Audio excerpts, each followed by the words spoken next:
Setelah mengusung Gubernur DKI Jakarta Anies Rashid Baswedan sebagai capres, Partai Nasdem menelan pil pahit setelah sejumlah kader dan pengurusnya di daerah mengundurkan diri. Mereka beralasan tidak setuju dengan keputusan partai. Padahal sebelum keluarnya keputusan mengusung Anies, Nasdem telah melakukan penjaringan hingga ke tingkat bawah. Terakhir, Nasdem menggelar rakernas yang diikuti oleh para pengurus di daerah di GCC Senayan pada Juni lalu. Saat itu ada 32 DPW dari 34 DPW yang mendukung Anies. Sementara saingan terdekatnya Gubernur Jawa Tengah Ganjar Pranowo hanya didukung 29 DPW dan Panglima TNI Jenderal TNI Andika Perkasa memperoleh 13 suara.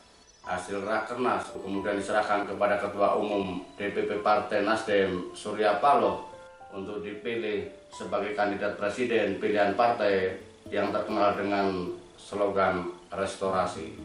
Dengan demikian, siapapun yang dipilih Surya Paloh akan menimbulkan gejolak dan penolakan karena masing-masing memiliki pendukung. Andai pun dipilih Andika, tentu juga timbul gejolak dari kader yang mendukung Anies maupun Ganjar. Terlebih jika memilih capres di luar 3 nama yang direkomendasikan rakernas. Hal itu sebenarnya sudah disadari oleh Surya Paloh. Dalam pidato deklarasi Anies, Bos Media Group itu mengatakan keputusannya bukan hanya akan mendapat pujian, namun juga sirik, fitnah, dan khianat. Apa yang sedang terjadi pada Partai Nasdem sebenarnya dinamika politik yang sangat lumrah dan pernah dialami oleh semua partai politik. Dalam sejarah perpolitikan Indonesia, PDI Perjuangan termasuk Partai Golkar adalah partai yang paling sering mengalami tsunami mundurnya kader-kader terbaik karena tidak puas dengan keputusan partai. Tsunami politik pertama dialami oleh PDI Perjuangan pasca pemilu 1999 yang dimenanginya. Saat itu PDIP kebanjiran anggota baru. Bukan main-main, sejumlah tokoh gerot dan tajir masuk ke kandang banteng dengan membawa tujuan masing-masing. Untuk mengakomodir masuknya kader-kader baru, PDIP dalam tanda petik membuang pengurus lama yang dalam tanda petik lusuh dan hanya bermodal semangat. Akibatnya terjadi gejolak dalam setiap pemilihan pengurus di daerah. Banyak kader-kader PDIP yang kemudian hengkang karena pengurus pusat lebih berpihak pada kader baru. Eros Jarot ada dalam barisan ini yang kemudian mendirikan Partai Nasionalis Bung Karno atau PNBK.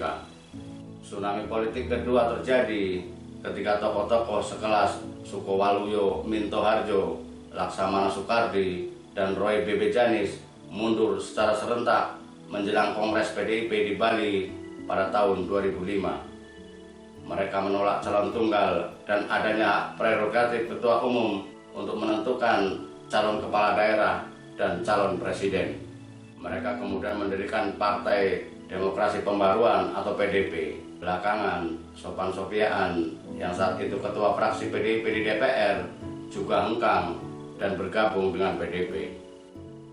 Dimyati Hartono mengikuti jejak Sopan Sopiaan dengan mundur dari DPR dan pengurus pusat PDIP. Guru besar Fakultas Hukum itu mundur pada tahun 2002 dan langsung mendirikan Partai Indonesia Tanah Air atau PITA. Di Jawa Tengah juga sempat terjadi friksi karena Ketua Umum PDIP Megawati Soekarno Putri lebih memilih Ganjar Pranowo sebagai calon gubernur dibanding Ruth Riningsih yang kala itu masih menjabat Wakil Gubernur Jawa Tengah dan mantan Bupati Kebumen 2 periode. Jangan bandingkan elektabilitas Ganjar dan Ruth Riningsih saat itu. Dalam beberapa survei, elektabilitas Ganjar hanya 13%, sedang Ruth Riningsih konsisten di atas 30%. Ruth Riningsih sempat ngambek dan mengancam akan mendukung calon lain. Terhadap berbagai gejolak tersebut, sikap Megawati sangat tegas. Dalam berbagai kesempatan, dengan gaya khasnya mengacungkan telunjuk tangan kanan seperti bapaknya, Presiden RI pertama Insinyur Soekarno, ketika mengatakan go to hell with your aid kepada Amerika Serikat dan sekutunya, Megawati mempersilahkan kader yang sudah tidak sejalan dengan keputusan partai untuk keluar. Bahkan Megawati langsung memecat kader-kader yang dianggap balelo sebelum mereka resmi mundur, seperti yang dilakukan terhadap Roy B. Janis dan kawan-kawan serta Ruth Riningsih. Pada titik ini, Surya Paloh perlu belajar kepada Megawati. Mungkin bagi sebagian kalangan eksternal, Megawati dicap otoriter. Namun sejarah membuktikan Megawati mampu keluar dari tsunami politik dan 3 kali memenangkan pemilu, yakni pada tahun 1999, tahun 2014, dan tahun 2019. Fakta juga menunjukkan semua tokoh yang hengkang atau dipecat dari PDIP gagal bersinar setelah berada di luar. Partai yang mereka dirikan tidak pernah sampai ke Senayan. Bahkan elektabilitas Ganjar di Jawa Tengah saat ini jauh di atas Ruth Riningsih. Surya Paloh harus bisa memanfaatkan momentum deklarasi Anies untuk membangkitkan soliditas dan militansi serta menguji loyalitas kader-kadernya.